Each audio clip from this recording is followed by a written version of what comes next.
Hey everybody, it's Emily Slaughter. Today I'm going to do my second part to how to move to New York City on a budget, cheap, or broke. On my first video, I kind of gave you some homework to do, gave you some questions to ask yourself, and a general overview of how I made it to New York City and how you can too. This will be the second part, and we're going to continue to ask ourselves some questions a little bit more in depth. So as we go to part 2, you might see me looking over to my left, which I have my computer screen here with some notes to help me along the way, as I have planned this course out. So now that we've thought about moving to New York a little bit more seriously, it's time to get into that mindset, and it's time to really start making a plan. So the first question you should ask yourself is, when do you want to move to New York City? You need to think about the seasons, because winter is very, very cold there. I moved there in March. I didn't think this through because March is actually one of the coldest months in New York City, and for me I thought it'd be more springtime. Boy, was I wrong. Was I wrong about that. Also, summer, it's going to be extremely hot. A lot of people think the north doesn't get that hot, but actually it really does, and it's extremely, extremely hot, especially in the subways, especially when you're going to be first learning the subways. You're going to be trapped in the subway station, and it can reach up to 100 degrees in some of those underground subway stations. So my piece of advice would be to move somewhere in the spring or fall time. Fall time is absolutely beautiful, and it's amazing.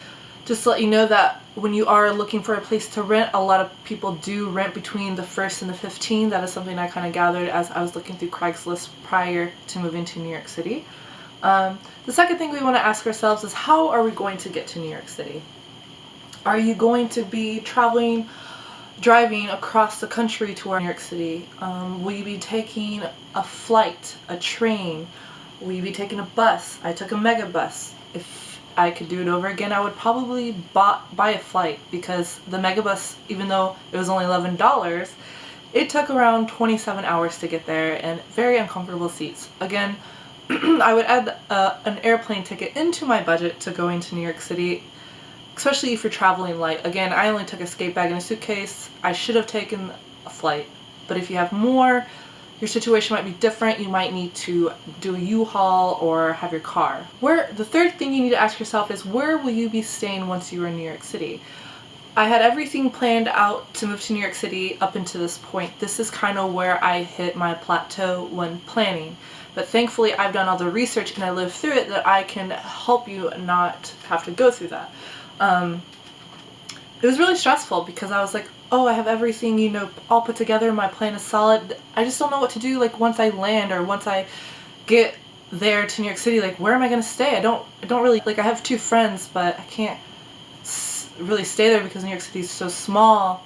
And you kind of just need your own landing pad to kind of just decompress once you're there and kind of take things in. But if you have a friend that will let you stay and has the room to let you stay comfortably, I would suggest that, or do like I did and I rented an Airbnb. I looked up hostels, I looked up hotels, I looked up couch surfing. These were all things I was considering before I actually found out about Airbnb, and this was almost 5 years ago. I don't know why I didn't think of it first. Wasn't really in my head at that time. But yeah, the Airbnb is the number one choice when moving to a new city to get your foot in the door. And I gave myself a week at this Airbnb. Now I did take into consideration where my practice space for roller derby was going to be, how close it was or close it wasn't when in concerns to the MTA commuting, and if it was in a good neighborhood or not. And it all kind of worked out because the neighborhood I got the Airbnb in and ended up actually being the neighborhood I stayed for the last 5 years, Bushwick, Brooklyn. And it also happened to be in the same neighborhood that my 2 friends were living in. I didn't really live far from them, and that was awesome. So the Airbnb costed me around $150 or maybe even $200 for the whole week. And I ended up finding a place to live within the second day. So I still had all that time there in case something didn't work out with the first apartment. But I hustled, I took the first thing I could afford. It seemed like a good opportunity, and I took it.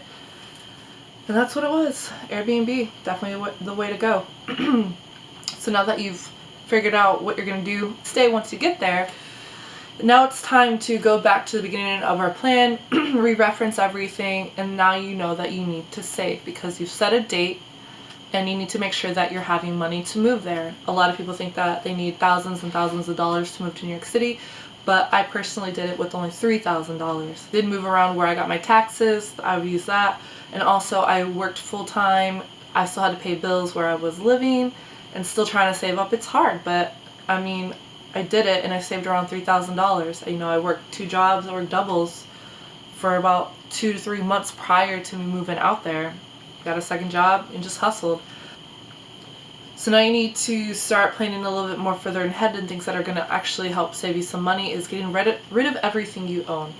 My history is that I've traveled my entire life around the US and I've kind of lived my life out of boxes and suitcases, and I just kind of got really tired of that after doing that for over 20 years, and I just could never really have things out because I was constantly moving. And so I decided, well, you know what? I haven't seen these things in forever. It's not like I actually get to enjoy half of the stuff that I own anyways. So I decided to get rid of everything I owned. I didn't really want to take much to New York City with me, and I didn't want to really burden my friends and family with having to keep my stuff, but I ended up actually doing just that. Shout out to you, Space Riot. But I got rid of almost everything I owned, a good portion. Again, I only went to New York City with a skate bag and a suitcase. I sold online, I had garage sales, I gave stuff away, and I donated. Those are the top 4 ways that you could probably get rid of a lot of things that you're owning and still being able to make some money to save up for your move. So far, your plan to move to New York City should include why you're moving to New York City, your moving date, what you're taking with you, how you'll get there, and where you'll be staying once you're there. I hope you're feeling pretty good about your move to New York City so far. If you have the answers to all the questions above, you should actually be feeling pretty great about yourself. A lot of the hard part is over. Planning is definitely a way to get excited about it, definitely a way to stay focused about it and driven and to pursue your dream of living in New York City.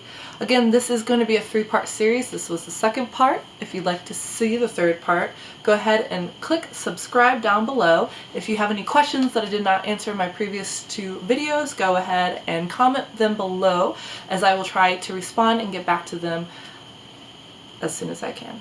Again, this is Emily Slaughter, and have fun.